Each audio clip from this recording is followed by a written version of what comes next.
বর্তমান বিশ্ব সাহিত্যের দিকে একটু ভালো করে দেখলে সর্বাগ্রে চোখে পড়ে তার দুটি রূপ। এক রূপে সে শেলির স্কাইলার্কের মতো, মিল্টনের বার্ডস অফ প্যারাডাইজের মতো এই ধূলিমলিন পৃথিবীর ঊর্ধ্বে উঠে স্বর্গের সন্ধান করে। তার চরণ কখনো ধরার মাটি স্পর্শ করে না, কেবলই ঊর্ধ্বে আরও ঊর্ধ্বে উঠে স্বপ্নলোকের গান শোনায়। এইখানে সে স্বপ্নবিহারী। আর এক রূপে সে এই মাটির পৃথিবীকে অপার মমতায় আঁকড়ে ধরে থাকে। অন্ধকার নিশীথে ভয়ের রাতে বিহ্বল শিশু যেমন করে তার মাকে জড়িয়ে থাকে, তরুলতা যেমন করে সহস্র শিকড় দিয়ে ধরণী মাতাকে ধরে থাকে, তেমনি করে এইখানে সে মাটির দুলাল। ধূলিমলিন পৃথিবীর এই কর্দমাক্ত শিশু যে সুন্দরকে অস্বীকার করে, স্বর্গকে চায় না তা নয়, তবে সে এই দুঃখের ধরণীকে ফেলে সুন্দরের স্বর্গলোকে যেতে চায় না। সে বলে, স্বর্গ যদি থাকেই তবে তাকে আমাদের সাধনা দিয়ে এই ধূলির ধরাতে নামিয়ে আনব। আমাদের পৃথিবী চিরদিন তার দাসীপনা করেছে, আজ তাকেই এনে আমাদের মাটির মায়ের দাসী করব। এর অধ্যত্তে সুরলোকের দেবতারা হাসেন, বলেন অসুরের অহংকার, কুৎসিতের মাতলামি। এরাও চোখ পাকিয়ে বলে আভিজাত্যের আস্ফলন, লোভীর নীচতা। গত মহাযুদ্ধের পরের মহাযুদ্ধের আরম্ভ এইখান থেকেই। ঊর্ধ্বলোকের দেবতারা ভ্রুকুটি হেনে বলেন, দৈত্যের এ অধ্যত্ত কোনো কালেই টেকেনি। নিচের দৈত্য শিশু ঘুষি পাকিয়ে বলে, কেন যে টেকেনি তার কৈফিয়তই তো চাই। দেবতা, আমরা তো তারই আজ একটা হেস্তনেস্ত করতে চাই। দুই দিকেই বড় বড় রথী মহারথী, একদিকে নগুচি, ইয়েটস, রবীন্দ্রনাথ প্রভৃতি ড্রিমার্স অর্থাৎ স্বপ্নচারী, আর একদিকে Gorky, Johan Bojer, Bernard Shaw, Benavente প্রভৃতি। এর অন্যরূপও যে নেই তা নয়। এই দুই এক্সট্রিমের মাঝে যে সে এই মাটির মায়ের কোলে শুয়ে স্বর্গের কাহিনী শোনে। রূপকথার বন্দিনী রাজকুমারীর দুঃখে সে অশ্রু বিসর্জন করে। পঙ্খিরাজে চড়ে তাকে মুক্তি দেবার ব্যাকুলতায় সে পাগল হয়ে ওঠে। সে তার মাটির মাকে ভালোবাসে, তাই বলে স্বর্গের বিরুদ্ধে অভিযানও করে না। এই শিশু মনে করে স্বর্গ এই পৃথিবীর সতীর নয়, সে তার মাসিমা। তবে সে তার মায়ের মতো দুঃখিনী নয়, সে রাজরানী, বিপুল ঐশ্বর্যশালিনী। সে জানে তারই আত্মীয় স্বর্গের দেবতাদের কোনো দুঃখ নেই, তারা সর্বপ্রকারে সুখী, কিন্তু তাই বলে তার উপর তার আক্রোশ নেই। সে তার বেদনার গানখানি একলা ঘরে বসে বসে গায়, তার দুঃখিনী মাকে শোনায়। তার আর ভাইদের মতো তার অশ্রুজলে কর্দমাক্ত হয় যে মাটি, সেই মাটিকে তাল পাকিয়ে উদ্ধত রোষে স্বর্গের দিকে ছোড়ে না। এদের দলে লিওনিদ আদ্রিফ, ক্লুট হামসুন, ওয়াদিশল, রেমোদ প্রভৃতি। বার্নার্ড শ, আনাতোল ফ্রাস, বেনাভাতের মতো হলাহল এরাও পান করেছেন। এরাও নীলকণ্ঠ, তবে সে হলাহল পান করে এরা শিবত্ব প্রাপ্ত হয়েছেন, সে হলাহল উদ্গার করেননি। স্বপ্নচারীদের কিডস বলেন, A thing of beauty is a joy forever. Beauty is truth, truth is beauty. প্রত্যুত্তরে মাটির মানুষ উইটম্যান বলেন, Not physiognomy alone, of physiology from the top to toe I sing, the modern man I sing. গত great ওয়ারের ঢেউ আরব সাগরের তীর অতিক্রম করেনি, কিন্তু এবারকার এই আইডিয়া জগতের গ্রেট ওয়ার বিশ্বের সকল দেশের সবখানে শুরু হয়ে গেছে। 10 মুন্ডু দিয়ে খেয়ে 20 হাত দিয়ে লুণ্ঠন করেও যার প্রবৃত্তির আর নিবৃত্তি হলো না, সেই ক্যাপিটালিস্ট রাবণ ও তার বুর্জোয়া রক্ষসেনারা এদের বলে হনুমান। এই লোভ রাবণ বলে, ধরণীর কন্যা সীতা ধরণীর শ্রেষ্ঠ সন্তানেরই ভোগ্যা। ধরার মেয়ে প্রসারপাইন যমরাজ প্লুটোরই হবে সেবিকা। সীতার উদ্ধারে যায় যে তথাকথিত হনুমান, রক্ষসেনা দেয় তার লেজে আগুন লাগিয়ে। তথাকথিত হনুমানও বলে, লেজে যদি আগুনই লাগালি, আমার হাত মুখ যদি পোড়েই, তবে তোর স্বর্ণ লঙ্কাও পোড়াবো, বলেই দেয় লম্ফ। আজকের বিশ্ব সাহিত্যে এই হনুমানও লাফাচ্ছে এবং সাথে সাথে স্বর্ণলঙ্কাও পড়ছে। এ আপনারা যে কেউ দিব্যচক্ষে দেখছেন বোধ হয়। না দেখতে পেলে চশমাটা একটু পরিষ্কার করে নিলেই দেখতে পাবেন, দূরবীনের দরকার হবে না। রামায়ণে উল্লেখ আছে, সীতাকে উদ্ধার করার পুণ্য বলে মুখ পোড়া হনুমান অমর হয়ে গেছে। সে আজও পূজা পাচ্ছে ভারতের ঘরে ঘরে। আজকের লাঞ্ছনার আগুনে যে দুঃসাহসীদের মুখ পুড়ছে তারাও ভবিষ্যতে অমর হবে না, পুজো পাবে না, এ কথা কে বলবে? এই সাগর ডিঙাবার পরই আমাদের চোখে সর্বপ্রথম পড়ে 14th ডিসেম্বর, 1825 খ্রিস্টাব্দের 14th ডিসেম্বর। এইখানে দাঁড়িয়ে শুনি মস্কোভস্কির বেদনা চিৎকার 14th ডিসেম্বর। এইখানে দাঁড়িয়ে শুনি বর্বর রুশ সম্রাট নিকোলাইয়ের দণ্ডাজ্ঞায় সাইবেরিয়ায় নির্বাসিত শতাধিক প্রতিভাদীপ্ত কবি ও সাহিত্যিকের মর্মন্তুদ দীর্ঘশ্বাস।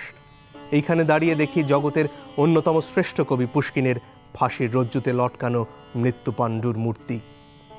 এই নির্বাসনের সাইবেরিয়ায় জন্ম নিল দস্তয়েভস্কির ক্রাইম অ্যান্ড পানিশমেন্ট।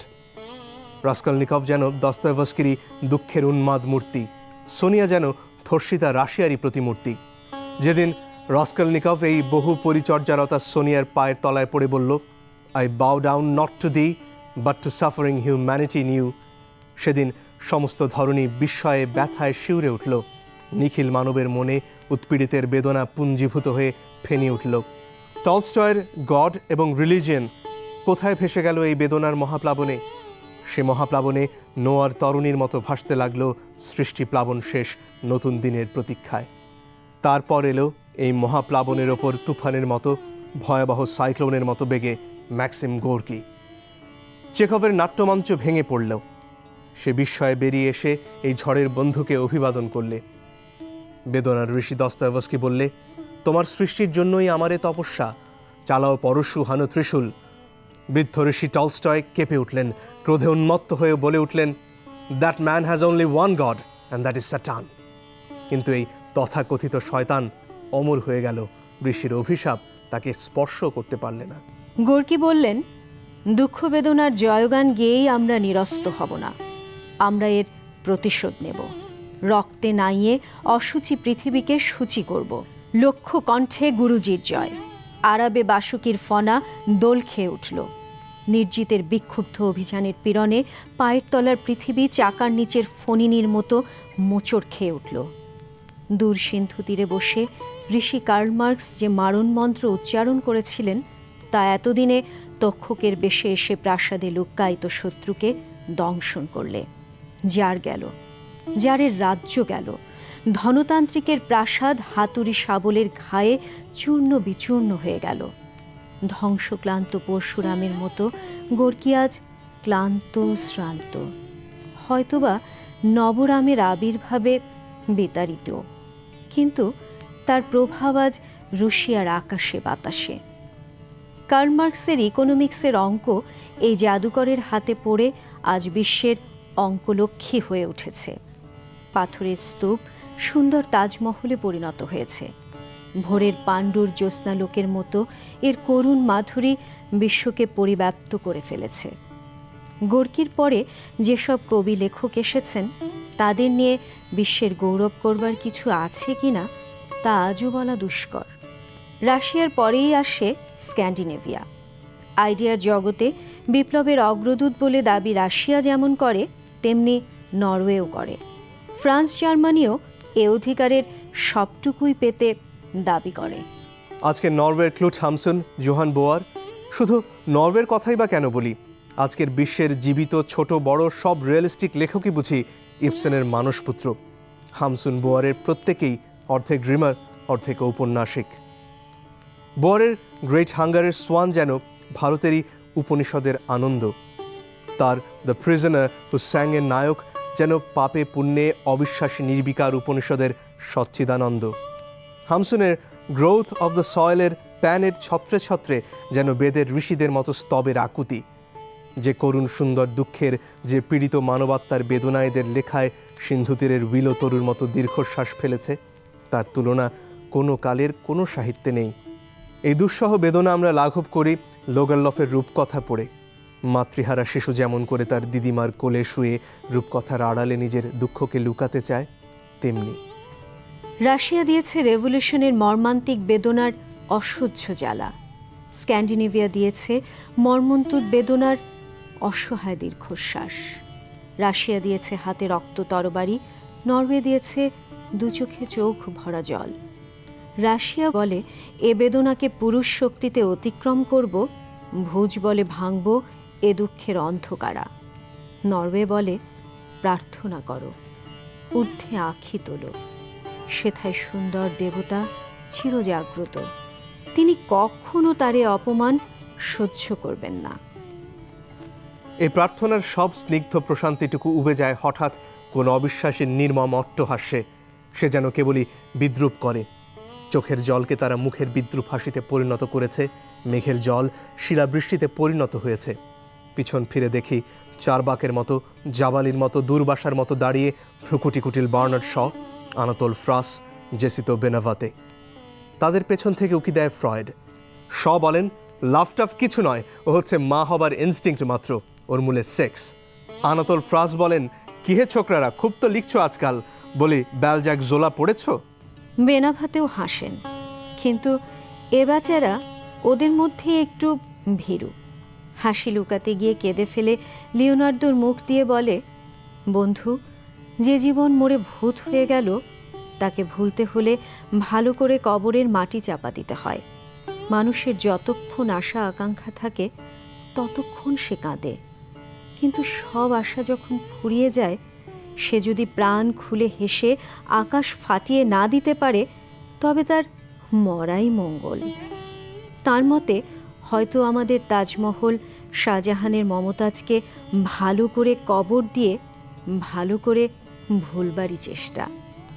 বেনাভাতে হাসে, সে নির্মম, কিন্তু সে বার্নার্ড শর মতো অবিশ্বাসী নয়। এরই মাঝে আবার দুটি শান্ত লোক চুপ করে কৃষাণ জীবনের সহজ সুখ দুঃখের কথা বলে যাচ্ছে। তাদের একজন ওয়াদিশল রেমন্ড, পোলিশ, আর একজন গ্রাচিয়া দেলেদ্দা, ইতালিয়ান। কিন্তু গল্প শোনা হয় না। হঠাৎ চমকে উঠে শুনি আবার যুদ্ধ বাজনা বাজছে। এ যুদ্ধবাদ্য বহু শতাব্দীর পশ্চাতের। দেখি তালে তালে পা ফেলে আসছে সাম্রাজ্যবাদী ও ফ্যাসিস্ট সেনা। তাদের অগ্রে ইতালির দু অননৎসীয়, কিপলিং প্রভৃতি। পতাকা ধরে মুসোলিনি এবং তার কৃষ্ণ সেনা। ক্লান্ত হয়ে নিশীথের অন্ধকারে ঢুলে পড়ি।